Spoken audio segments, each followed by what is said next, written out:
Olá pessoal, sejam bem-vindos a mais um vídeo. Nesse vídeo eu quero falar sobre a questão da informação. A informação, no modo como vemos hoje, como experimentamos hoje, sempre em altíssimas velocidades, sempre através de diversos meios, né? A informação constante, como vemos hoje, tanto por meios físicos quanto por meios digitais. A informação, ela sempre beneficia, ela ou a informação ela também traz problemas, ela também traz consequências, né? Afinal de contas, qual é a importância da informação, né?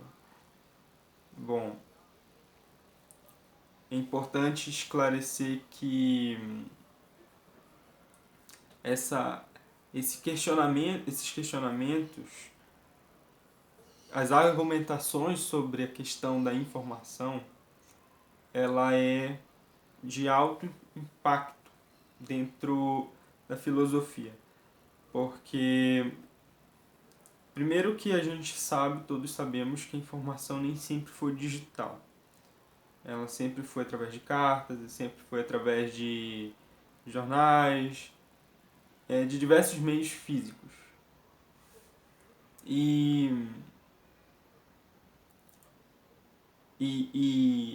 Porém, ela nunca foi menos importante nem mais importante, nem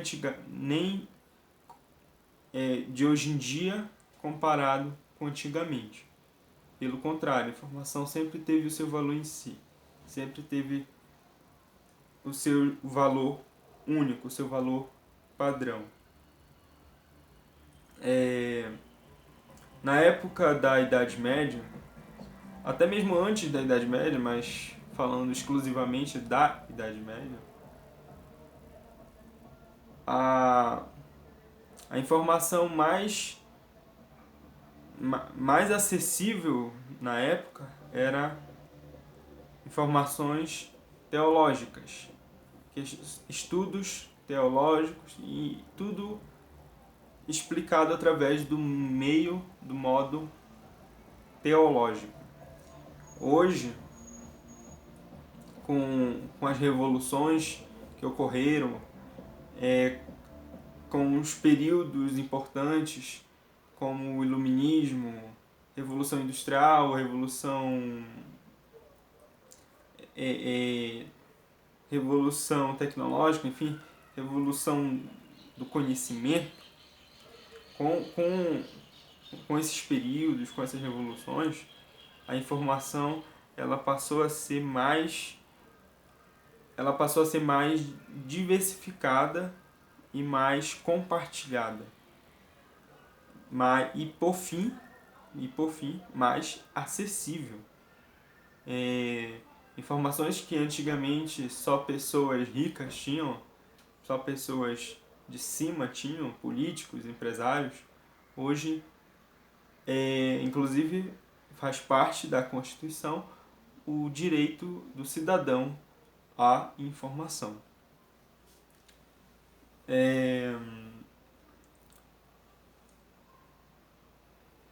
Agora, falando assim eu falei assim do contexto histórico, do que é um contexto histórico, Idade Média, ok. Agora, a informação no sentido de hoje. O século XXI, né, o século XXI, ele é visto, né, por vários sociólogos, historiadores, por filósofos, intelectuais, como o século da informação. E por que isso? Justamente por causa gama, dessa alta grandiosidade de diversificação da informação.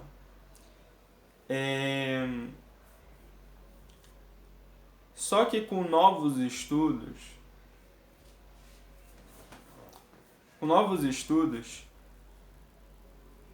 a gente consegue perceber diversos equívocos com a informação do século XXI. Primeiro que, inclusive, é um assunto de redação, é assunto de vestibular, de concurso, de provas, enfim, que é o conteúdo, é o tema fake news. A informação ela se tornou tão diversificada e tão de fácil acesso que a fake news ela também cresceu. A falsa informação, a mentira, também cresceu. E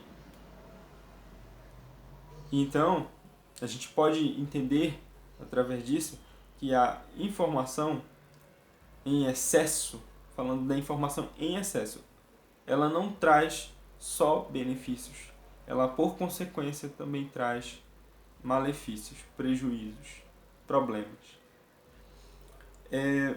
Não estou querendo dizer que eu sou contra a informação, pelo contrário, se eu falasse isso, eu meio que estaria dizendo que eu sou contra a filosofia. Então, claro, eu sou a favor do direito à informação. O que eu estou fazendo é um indagamento, um questionamento sobre realmente, né, até que ponto a informação ela só traz benefícios. A gente pode ver que, inclusive, ocorre o seguinte, a informação ela cresce tanto que um outro malefício além das fake news surge também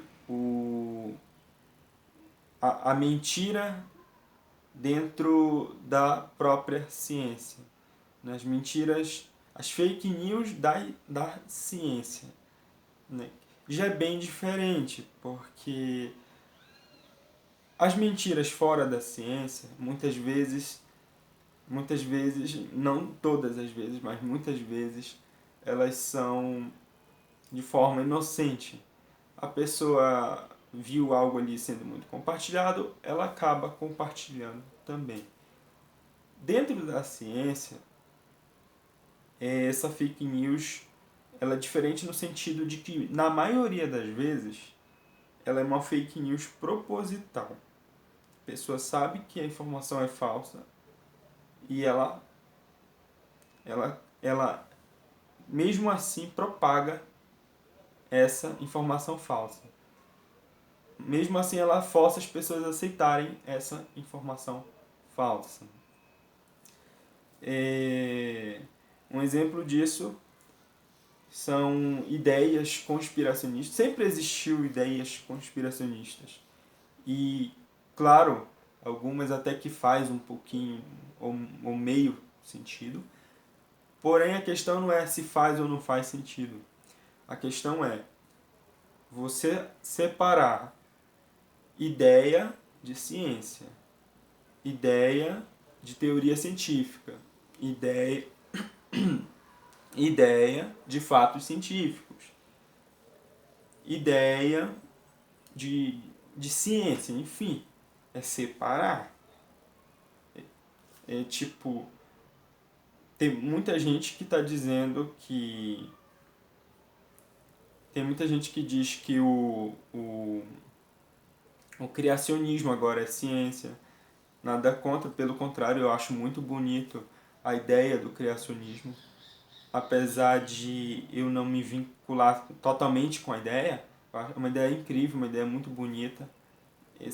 Serve e muito para a filosofia o pensamento criacionista.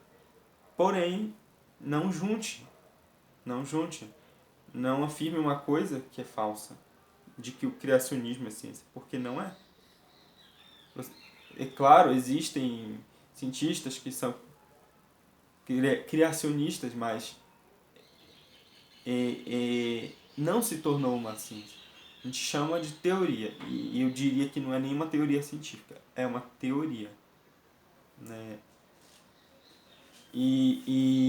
Claro, os cientistas questionam, estudam, mas é uma teoria. Não é exatamente uma teoria científica. Agora, uma outra questão é também o seguinte: além da fake news, das fake news em relação, né, à ideia do criacionismo como ciência, também tem as fake news, que inclusive uma que está se levantando muito, do planeta Terra como uma geometria plana, né? E não uma geometria redonda, circular, mas uma geometria plana. Eu ouvi bastante já falar sobre isso, diversos estudos também, inclusive de que Galileu poderia estar errado e tal, Isaac Newton poderia estar errado e diversos outros poderiam estar errado, e de que eles teriam ligação com os governos, ligação com órgãos dos governos, enfim. A questão é que não importa se eles tinham alguma ligação ou não. Tudo foi comprovado cientificamente. Não foi comprovado literalmente, não foi comprovado... como é que eu poderia dizer? Não foi comprovado numa lógica simples filosófica. Não foi comprovado de forma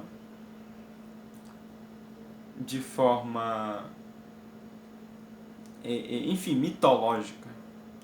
E sim foi comprovado de forma científica, de forma como fatos, como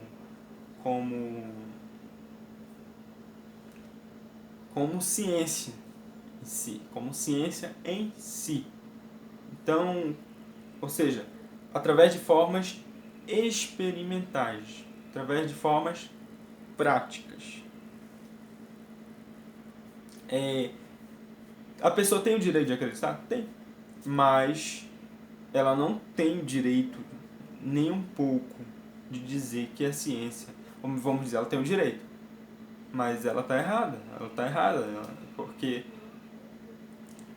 só é ciência a partir do momento que a comunidade científica, a comunidade nacional e internacional científica, né, a partir do momento que a ciência em si vê aquilo ali como verdade, né, você prova que aquilo ali é uma verdade científica, e pronto. Agora, você falar, você não prova nada. Você também dizer que é mentira, que Galileu é uma farsa, que Isaac Newton é uma farsa, que Albert Einstein é uma farsa. Você falar que tais teóricos, não é nem teóricos, tais cientistas, enfim, pessoas renomadas, cara, pessoas renomadas. Falar que essas pessoas eram falsas, sem comprovar que as teorias, que os argumentos dessas pessoas eram falsas, então aí fica complicado.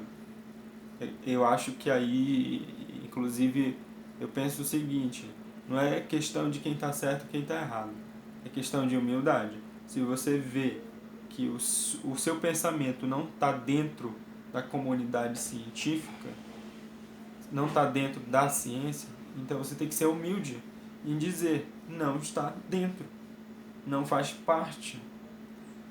Então é isso. E tem diversas outras teorias conspiracionistas, que é o seguinte, algumas eu acho legal, algumas interessantes e tal.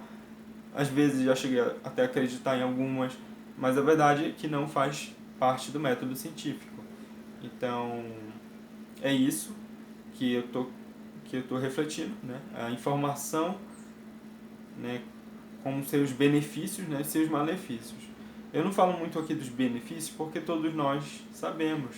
A informação ela nos dá mais liberdade, a informação ela nos dá mais poder, a informação ela nos dá mais capacidade de conhecimento, capacidade de formação intelectual, capacidade de conhecimento geográfico, capacidade de saber dos próprios direitos e assim por diante. Então, a questão dos benefícios a gente sabe.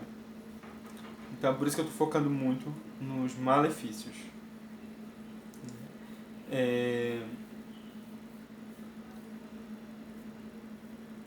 Para finalizar, até para não deixar esse vídeo muito longo, eu vou ler um trecho do livro A Era do Ressentimento, do filósofo Luiz Felipe Pondé.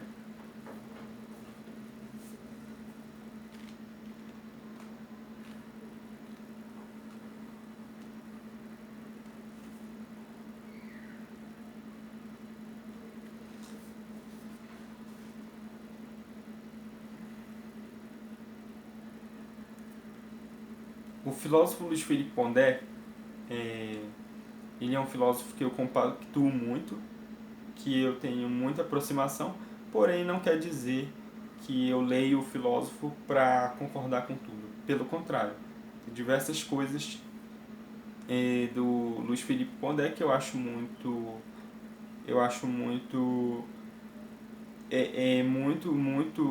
exageradas e, claro, faz parte até do método que ele chama de não método, né? Ele diz que ele não tem nenhum método e justamente por ele não ter nenhum método, ele tem o método de não ter método. Ou seja, no sentido de que ele escreve de formas um pouco contativas, né? Que não é ruim, não é errado, mas é um jeito já mais individual, enfim. E ele escreve também de forma, enfim, sentido figurado, aforismos,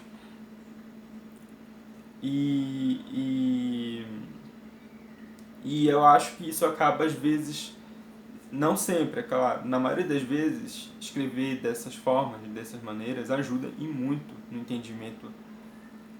Mas em certas partes eu acho que se torna forçado, exagerado. Então, não, eu não concordo totalmente em tudo com ele. Mas justamente por ele escrever de uma forma de fácil entendimento, justamente por ele escrever de uma forma bem lógica, bem inteligente, bem aprofundada e, claro, com sentido, né? Porque escrever sem sentido aí né? Ter que ler algo sem sentido é fora de contexto. Então, justamente por tudo isso é que eu tenho essa aproximação com os livros dele, mas eu só vou sempre falar o que realmente eu acho importante e o que eu acho de algo de coisas de destaque, né? Enfim, então, lendo o trecho, a falta de orientação em meio a falta de orientação em meio a um deserto, a falta de orientação em meio a um deserto de informações inúteis e indiferentes. O mundo contemporâneo inventou o impossível. a multiplicidade de diferenças que não fazem nenhuma diferença.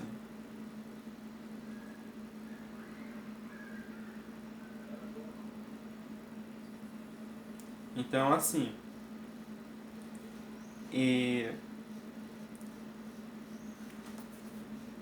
esse trecho, ele também, como vocês podem ver, tem algumas palavras um pouco conotativas, como a ideia do deserto, né? E ele quer dizer justamente que as informações, elas crescem a um certo nível em que o próprio as próprias ciências sociais tentam diferenciar tudo, criar conceitos para tudo, e nessa coisa toda, nesse trajeto todo, as ciências sociais, elas distorcem a informação. Ao invés deles ampliarem e produzirem mais informação, eles destroem. Então é isso, pessoal. Espero que tenham entendido e até o próximo vídeo. Obrigado por terem acompanhado. E é isso, pessoal.